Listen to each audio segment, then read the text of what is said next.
جو صحابہ کرام کا طریقہ ہے، جو نبی کریم صلی اللہ علیہ وسلم کا طریقہ ہے، ہم ایسا طریقہ جو واقعی آسان عمل ہے، جس میں وہ طریقہ شامل ہوتا ہے جو کہ کام کرتا ہے، تو وہ ہے ناظرین آپ ایک گلاس پانی لیجئے، اپنے سامنے رکھیے۔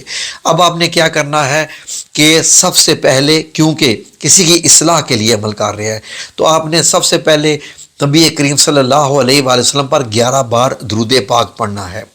11 بار درود پاک پڑھ لیا۔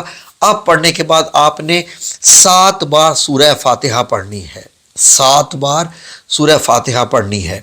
اب 7 بار سورہ فاتحہ اور 7 بار بسم اللہ الرحمن الرحیم کے ساتھ، یہ ذہن میں رکھ لیجئے۔ آپ پوچھیں گے سورہ فاتحہ کون سی ہے؟ الحمد شریف جو آپ نماز میں پڑھتے ہیں تو وہ والی، لیکن بسم اللہ الرحمن الرحیم الحمدللہ رب العالمین، ایسے 7 بار۔ اب 7 بار ہوگی۔ اب آپ نے 7 بار پڑھنے کے بعد اس گلاس کے جو پانی ہے اس پہ آپ نے 7 بار ہی پھونک مارنی ہے، 7 دم کرنے ہیں، ٹھیک ہے جی۔ 7 بار سورہ فاتحہ پڑھی، 7 آپ نے دم کر لیے۔ اب آپ نے کیا کرنا ہے ناظرین، اللہ کے نبی کریم صلی اللہ علیہ وآلہ وسلم نے ایک اور آیت بتائی ہے، ایک دعا بتائی ہے ایسے ناظرین۔ وہ دعا یعنی آیت کا مطلب نشانی ہوتا ہے، یہ ہدایت کے لیے ہے تاکہ شیطان اس بندے سے دور ہو جائے۔ تو آپ نے کیا کرنا ہے سنیے۔ اب آپ نے کم از کم 10 بار یہ والا آپ نے دعا پڑھنی ہے۔ کیا ہے؟ بسم اللہ توکلت علی اللہ لا حول ولا قوت الا باللہ، 10 بار اس کو آپ نے پڑھنا ہے۔ 10 بار پڑھنے کے بعد آپ نے اب ایک بار دم کیا اس کو، پھر پھونک ماری اس گلاس میں۔ یہ جو آپ پھونک مارے ہیں ان آیات کا اثر اس پانی میں جا رہا ہے، ٹھیک ہے جی۔ اب ناظرین آپ نے ایک اور کام کرنا ہے۔ اب آپ نے ایک آیت ہے سورہ البقرہ کی آیت نمبر 142، اس آیت کو آپ نے 10 بار پڑھ کر جو ہے وہ دم کرنا ہے اس گلاس کے اوپر دوبارہ۔ آیت کیا ہے؟ قُلِ اللَّهِ الْمَشْرِقُ الْمَغْرِبُ یہدی من یشاء الی صراط مستقیم۔ تو ناظرین اب آپ نے دم کر دیا اس آیت کے، اس پانی کے اوپر۔ اب پانی کے اوپر دم کرنے کے بعد اب آپ نے 3 بار درود پاک دوبارہ پڑھنا ہے، ٹھیک ہے جی۔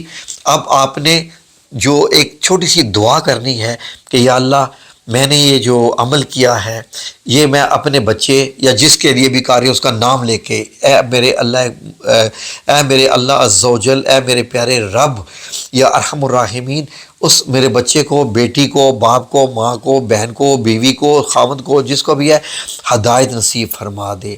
تو ہی ہدایت نصیب فرمانے والا ہے، ان کو سیدھے راستے پر چلا دے۔ یہ ناظرین اب یہ پانی آپ نے ان کو پلا دینا ہے، لیکن بغیر اس میں کچھ اور چیز مکس کیے۔ اس میں اور چیز مکس نہیں کرنی، اور پانی مکس نہیں کرنا، اس میں دودھ نہیں، اس میں چینی نہیں، اس میں شکر نہیں، کچھ بھی نہیں، ایز اٹ از یہ پانی ان کو پلانا ہے، ٹھیک ہے جی۔ یہ تو ہو گیا پہلا عمل، یہ 3 دن کرنا ہے، لگاتار ہے۔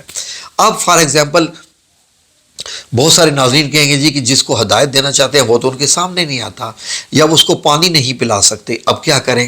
پانی نہیں پلا سکتے، اب کیا کریں؟ نمبر 2، یہی عمل آپ نے جہاں آپ پانی پہ پھونک مارنے کو میں کہہ رہا ہوں نا، اس پانی کی جگہ پر آپ نے اس بندے کی تصویر رکھ لینی ہے، تصویر۔ اب اس کے اوپر دم کرنا ہے۔ بعض لوگ کہتے ہیں تصویروں پہ دم نہیں ہوتا، وہ ہم سے پوچھیں، ہمارے چینل سے پوچھیں، کہ ہمارے ناظرین سے پوچھیں کہ جن کی تصویروں پہ ہم دم کرتے ہیں ان پہ عمل ہوتا ہے کہ نہیں ہوتا۔ تو آپ نے تصویر پر دم کرنا ہے، ٹھیک ہے، لیکن جس تصویر پہ دم کرنا ہے نمبر 1، وہ پاسپورٹ سائز کی طرح کی تصویر نہیں ہوتی جن میں آنکھیں کھلی ہوتی ہیں، چہرہ سامنے ہوتا ہے، اور چہرہ سامنے ہونا چاہیے، آنکھیں کھلی ہونی چاہیے بیسیکلی، ٹھیک ہے۔ تصویر کے اوپر دم کرنا ہے۔ اب بعض لوگ کہہ دیں گے جی ہمارے پاس تو تصویر بھی نہیں ہے ان کی، تو آپ پھر یہ آپ نے کرنا ہے کہ یہ سب پڑھنے کے بعد آنکھیں بند کر کے خیال میں اس شخصیت کو سامنے لائیے جس پہ دم کرنا ہے، اس شخصیت کو سامنے لائیے، سمجھیے وہ بندہ آپ کے سامنے ہے۔ اب آپ نے اس کے اوپر آنکھیں بند کر کے، آنکھوں میں اس کا آپ نے مطلب یہ ہے کہ خیال میں لا کے کہ وہ بندہ سامنے ہے، اس کے اوپر دم کرنا ہے۔ یہ بھی 3 دن کے عمل ہیں سارے، 3 دن کے ہیں، خواہ تصویر پہ، خواہ پانی پہ، خواہ سامنے لا کر۔ اور پھر اس کے بعد آپ نے مجھے بتانا ہے کہ اس بندے کی فرق پڑا ہے کہ نہیں، یہ آپ نے مجھے ضرور بتانا ہے، کیونکہ ہو نہیں سکتا کہ یہ عمل ہو اور اس پہ اثر نہ ہو۔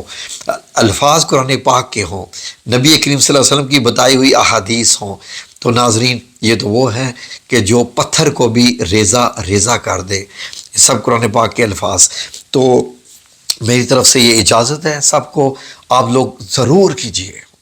عبادت کی عبادت ہے، عمل کا عمل ہے، یہ کوئی کالا جادو نہیں، یہ کوئی برا عمل نہیں ہے۔